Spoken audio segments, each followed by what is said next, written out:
So we're starting again into your world history. We're going into the second semester. We're on chapter 17, and we're going to be talking about France, the road to revolution, 1640 to 1815.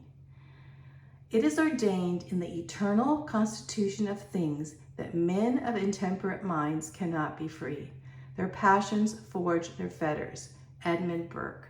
Edmund Burke was an English Irishman that was looking on to France and what was happening in France at the time. Well, France, as this example in history, is something a nation does not want to go through. This revolution was the bloodiest revolution in the history of the world. And so I would hope that nations would learn not to go in this direction. So let's take France and see why. What happened in France to cause this terrible revolution, and this revolution that led to much bloodshed. As we can see by this picture, here we have the revolution and we have the symbol of the guillotine, because thousands of people were brought to the guillotine unjustly. And we see in the back the raiding of the Bastille, and we see the people looking on as people's heads were cut off. What a time in France, a time that no country would prefer to go through, I'm sure. So let's talk about France a little bit. What actually led France down this bloody road? Well, if you take the Bible and take the scripture, righteousness exalts a nation, but sin is a reproach to any people. Proverbs 14:34. France had lost its righteousness. France became one of the most important nations at this time.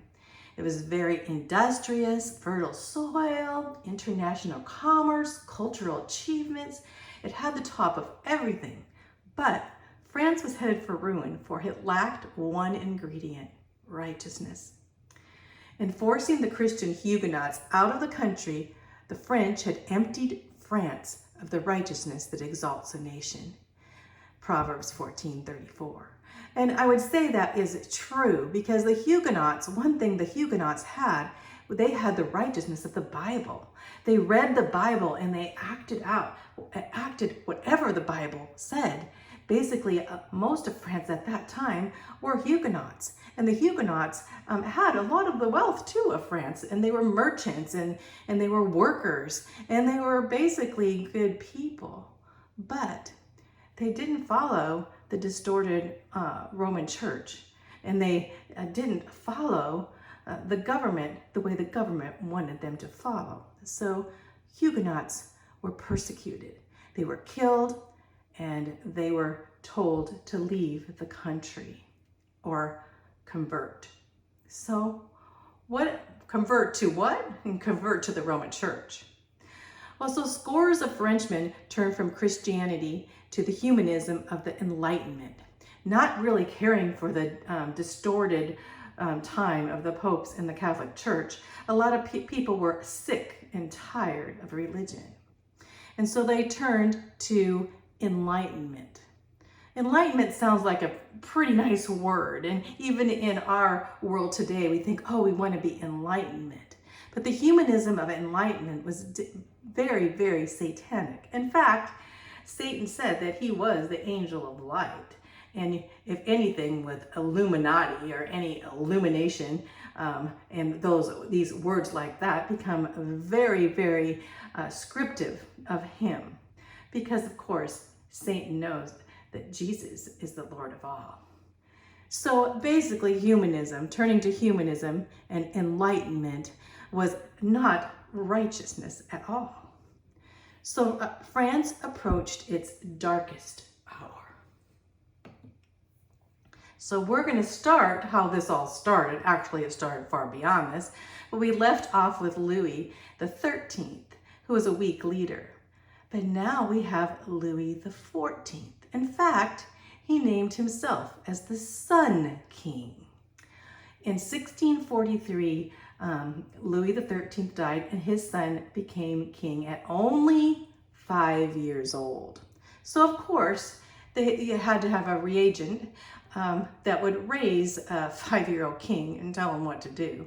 Well, we heard about Cardinal Richelieu, and he very much of the Roman Catholic Church, how he ruled, but he also had his follower, Mazarin, and Mazarin would rule for the new king. Well, during Mazarin's regency time of ruling for Louis, so-called Sun King, a rebellion broke out, and between 1648 to 1653. And during that time, Mazarin did put the rebellion down, but in order to put the rebellion down, he had to make sure that the royal authority was unquestioned, or you'd have a civil war. So Cardinal Mazarin died in 1661 when Louis XIV was 23. And so Louis took control of the affairs of the state.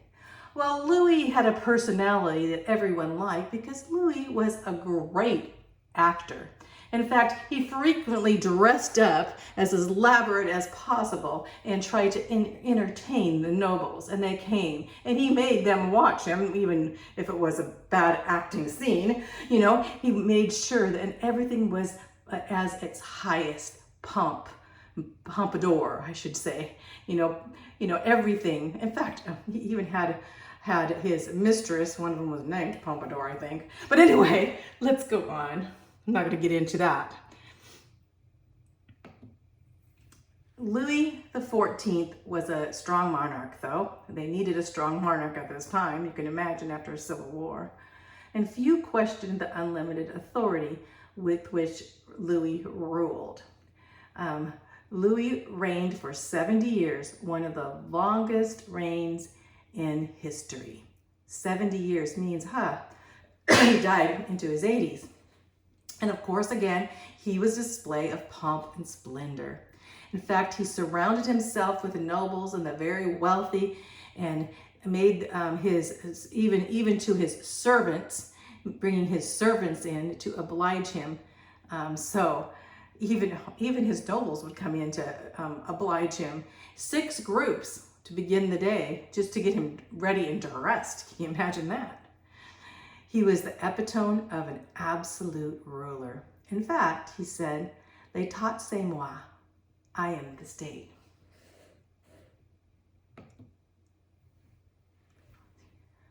Now, Louis chose the sun as a symbol of his reign. This picture of the sun is actually on his castle, or his palace, I should say.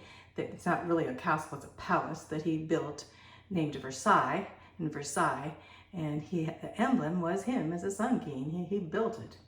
And in building Versailles, you can imagine, was quite a feat. He built it where there was basically a mosquito-infested, area of just mud and gunk. And he brought in all of the servants and peasants and everything to work on this, and people died, in building Versailles.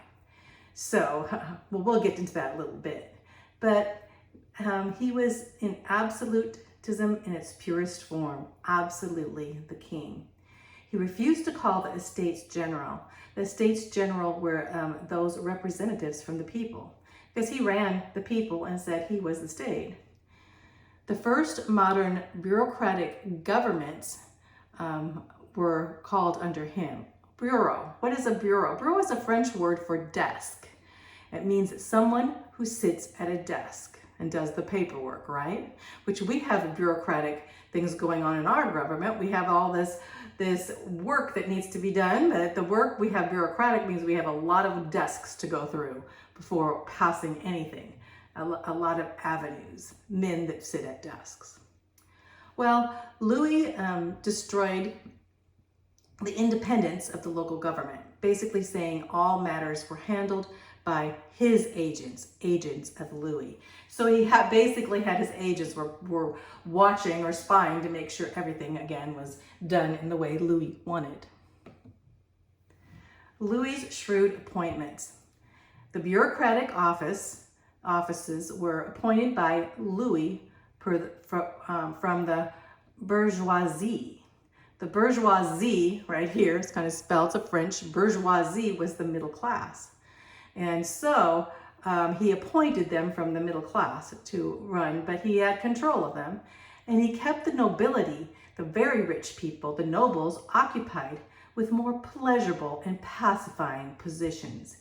He had a place where all of these wealthy people would come and have their parties and have their dances and, and not live such a probably live a life of debauchery. You can imagine, when you live a life of party time.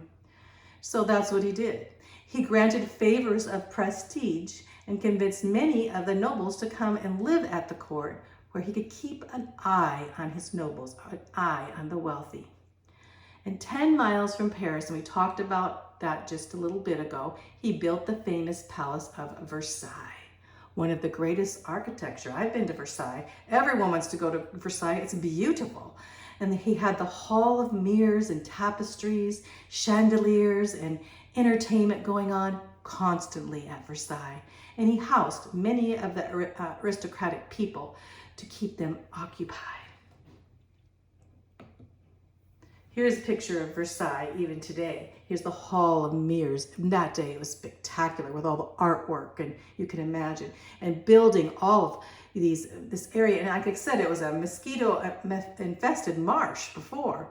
And he is brought in and made all kinds of people work nonstop, 24 hours. You can imagine at this. He was working people to make this beautiful palace be, and these beautiful gardens be. So it wasn't the greatest at that. Of course, that's what happened in any building projects of kings and aristocracies and such. And here's another picture. These are all pictures of Versailles. France's economy. Louis XIV wanted to make France economic independent.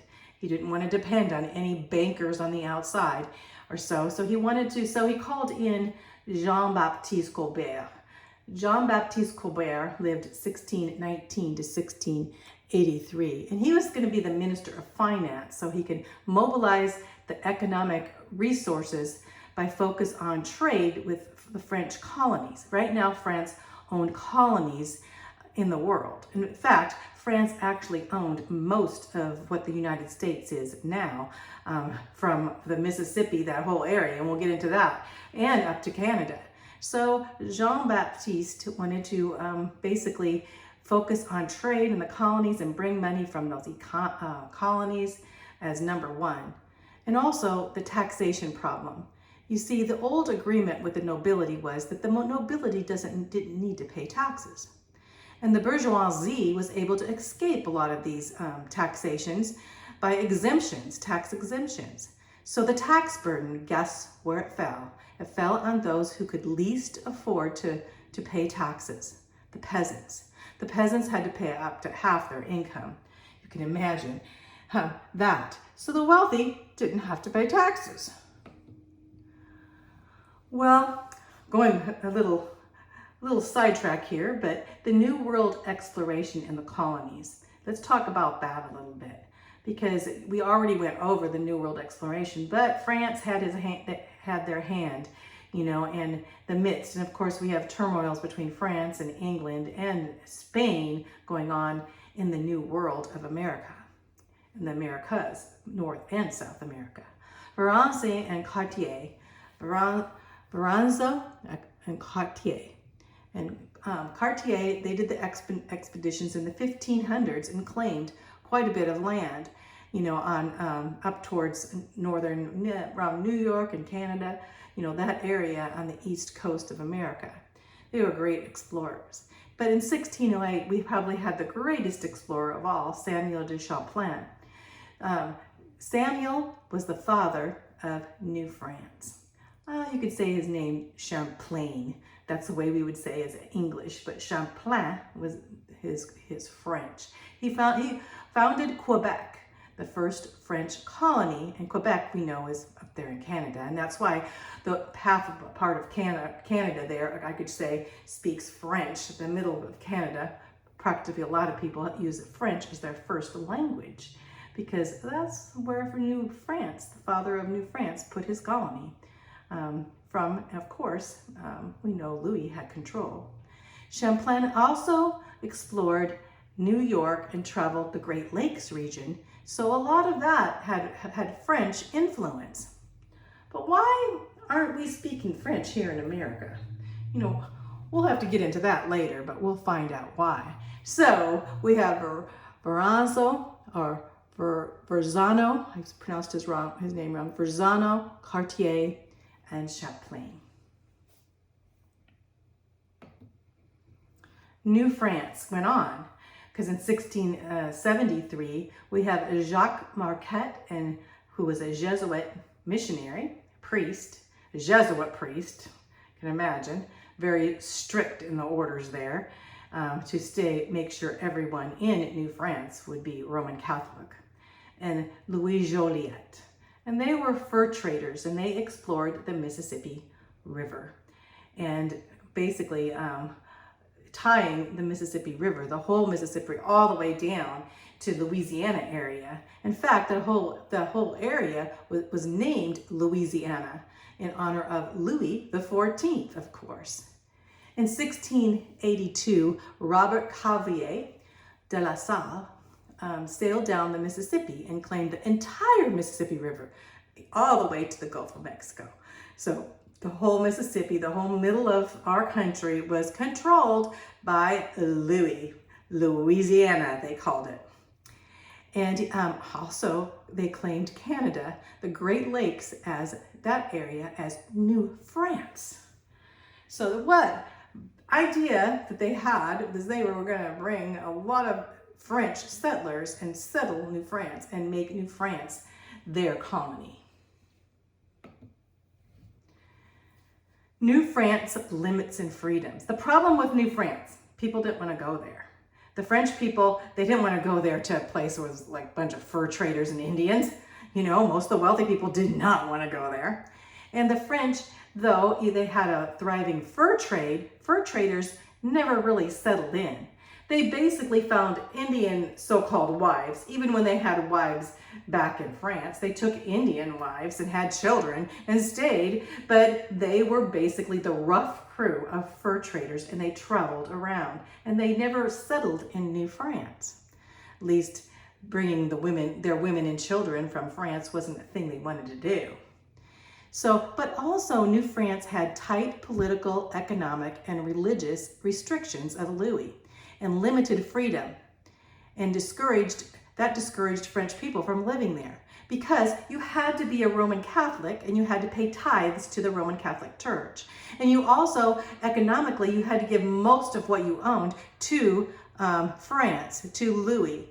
And then so politically, religiously, and economically, you were tied to France. And so you were just a puppet of France. So people really didn't want to go and live in New France. At least the French didn't. And the Protestants were not allowed to settle there. No Huguenots were allowed to settle in New France. And in fact, no Christians, so-called Christians, no reformers, none of them were allowed to settle in New France. So New France did not get settled. Here's a good picture of, you can imagine the pictures of, being in the fur trappers, and then they had brought in the Jesuit priests to make sure that everyone was Catholic, and also converting Catholicism to the natives there. Toward one religion. So Louis XIV, at that time, at the beginning of his reign, the French Huguenots enjoyed some toleration, and they said, okay, we'll live here and we'll follow his rules and we'll do the best we can. But most Huguenots were very well educated, and if they learned how to read and write, so they could read the Bible. So they didn't live in the peasant class, and they were skilled in crafts and commerce, and they held assets, and they shared in the wealth of the country. But Louis, he viewed them as a threat. So in 1679, instead of tolerating the Huguenots, he wrote 125 documents limiting their freedoms and liberties. So they appealed to Louis, saying, methods of force only make atheists and hypocrites, and rouse in those of good faith, courage, and perseverance. They said, if you're trying to make us do these things, you know what happens when you try to make people do things, methods of force, they only make atheists. You'll only have atheists and hypocrites here. And indeed, that's what happened. Only mainly atheists and hypocrites were going to run the country. So, but anyway, and you rouse in good faith, because persecution actually prevents courage and perseverance. So they knew if they were going to get persecuted, that God would bring them through as Christians. So Louis revoked the Edict of Nantes. The Edict of Nantes basically was that edict that gave Huguenot rights. So now he said all Huguenot churches need to be destroyed. He said there's going to be no public or private worship anywhere of the Huguenots. The Huguenot ministers were to convert to Romanism or had to leave the country within 10 days or they'd be put to death. He said, you guys got to get out of here. We're going to kill you all. So they did. In fact, the Huguenot children they're going to take their children and make sure they were baptized and raised by the Roman Church. So at this point, the Huguenots, even before, they were packing up to leave. And the Huguenots, except the ministers, were forbidden to leave the country. So they said, as the Huguenots got packed up to leave here, and they were pleading, they were packed up to get out of the country no matter what. But then Louis said, well, no, you guys have to stay here because you're part of our country, and you have to live here, and you have to do as I say. Well, of course, the Huguenots did anything they could to get out of France. The Huguenots fled. 500,000 Protestants fled France. 500,000. That is a lot back then. And they fled France before and after the revoke. Despite the regulation, they knew they had to get out or they'd be killed, because they were not going to stand and say anything against Jesus Christ. You know that. They were going to go to the end and be strong in the Lord. Most again were craftsmen, sailors, soldiers, officers, and merchants. And they were gained by the neighboring countries. So some, for sure, Germany thrived. And as you can know for sure, Switzerland thrived. Other countries thrived by the Huguenots. And many came to America and contributed to the greatness in America. They went on to America. Or should I said flew. They don't really flew, but they fled to America. So here we have some Huguenots coming to America in this picture. The League of Augsburg. Okay, the League of Augsburg, the military. So Louis kept the military under close personal control. The army went from 100,000 to 400,000. He needed a huge army because he thought being engaged in these wars, and even what he had dealt when he dealt with the Huguenots in 1667 and 1672, a war with, of course, the wars go on, the war with Spain and with Netherlands, the Dutch, and this won prestige for France because he won in those wars. He actually won those wars, and then he made several attempts on German territories. So these countries were thinking, wow, now he wants to take us over. And a lot of them were not of the Roman Catholic. Even the Spanish didn't want too much to do with France at this time. So the League of Augsburg formed. So think of the League of Augsburg. That's all the other countries coming against France. Augsburg coming against France. And Augsburg were formed by England, the Dutch Republic, and the Holy Roman Empire even. That Holy Roman Empire being mainly what's considered Germany now, against France. In 1688, the War of the League of France broke out. That's the war. They warred against France as France wanted to attack the world. So France won several battles, and then France finally gave in, and Louis signed the Treaty of Ryswick here, right down here, establishing the status quo or the antebellum existing before the war. So the war was actually, a war that was actually in Louis' sense was not the best, because it basically just gave them back what they had before. So they warred and many people died for nothing really. But of course, England and Spain and Netherlands would never say that because they were defending themselves. And here's a picture of the War of Augsburg. So think of Augsburg, that they were making this league against France and Louis.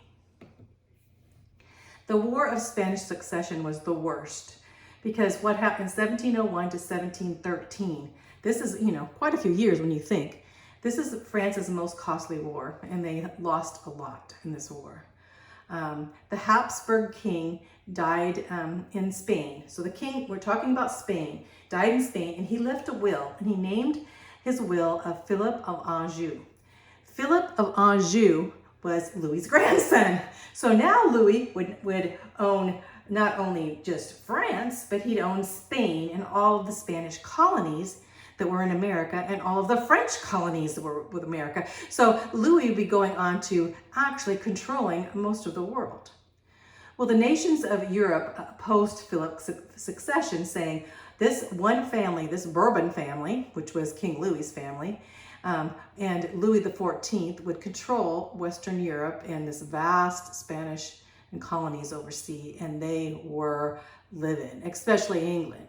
So Louis accepted Philip's claim. So now, oh no, there would have to be a war, because now they have to war against Philip's claim. So the war erupted in 1702 between France and England, Netherlands joining England, Austria and Prussia. So France against all of these. England, the Dutch, Austrian, Prussians, they all got their armies together because they knew they did not want Louis controlling, and Louis being Roman Catholic, controlling a lot of these Protestant nations.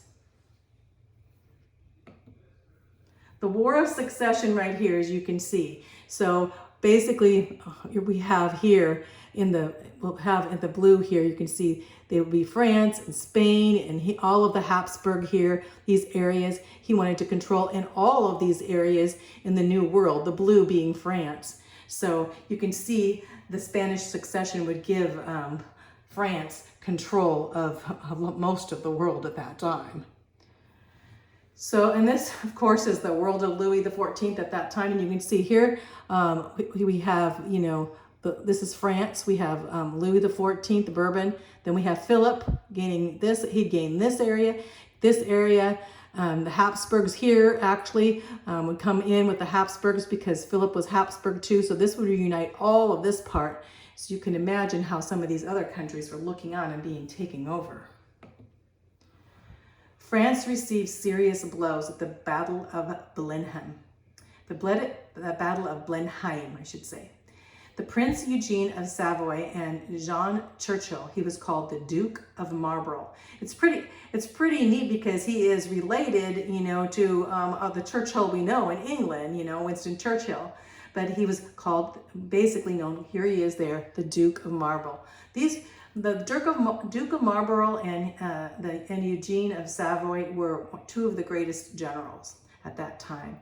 And they won important battles, and the most notable was the Battle of Blenheim along the Danube River. And this war even spread to America. So the War of Spanish Succession ended in 1713, but we also had war even going on in the Americas here. So here's the war here, the Battle of Blenheim. The Treaty of Utrecht. The Treaty of Utrecht happened. Philip of Anjou was permitted as King of Spain, but could not unite with France. So it ended up with this treaty, but they couldn't unite. Spain ceded to Austria. Several Italian territories went to Austria, and the Spanish Netherlands came into Belgium, so they gave the land away. And Spain was also ceded part to England, and the Strait of Gibraltar was given to England. And France ceded to England control of Newfoundland, Nova Scotia, and the Hudson Bay. So now England has control of part of America. And this established the balance of power. No nation should be too strong or too weak. The results of Louis's war left France with a heavy debt. France now, in continuing struggled with England and the colonies. Now there was constantly struggle in the colonies. The French and Indian Wars in America happened, and France declined, very discontented in what happened. And now what would happen? A new brand of humanism. So here we have Louis, and she's looking on and saying, "Oh, Louis, do we think we made a mistake?" Anyway, Louis had a bunch of mistresses. the Enlightenment would happen. Remember I said the Enlightenment proved to be the greatest threat in France to the survival of the traditional French society. It also was destructive, anti-Christian, had humanistic philosophies, and France continued its downward slide, looking to a revolution and looking to the satanic Enlightenment.